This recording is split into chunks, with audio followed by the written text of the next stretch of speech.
জাগুনৰ এখন ব্যৱসায় প্ৰতিষ্ঠানে মাইক্ৰ'কলা খাদ্য সামগ্ৰী বিক্ৰী কৰাৰ অভিযোগ। জাগুনৰ SG ষ্ট'ৰ নামৰ দোকানখনত সংঘটিত হৈছে এই ঘটনা।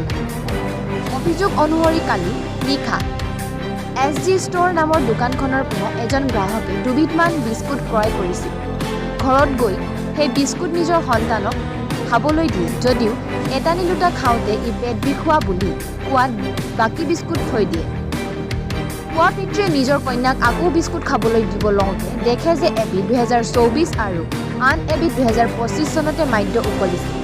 আজি গ্ৰাহকজনে ব্যৱসায়ী সন্তোষ কুমাৰ শ্বাহক এই বিষয়ে সোধপোছ কৰাত নিজৰ ভুল স্বীকাৰ কৰে আৰু ভৱিষ্যতে এনে ঘটনা নহ'ব বুলি জানিব দিয়ে।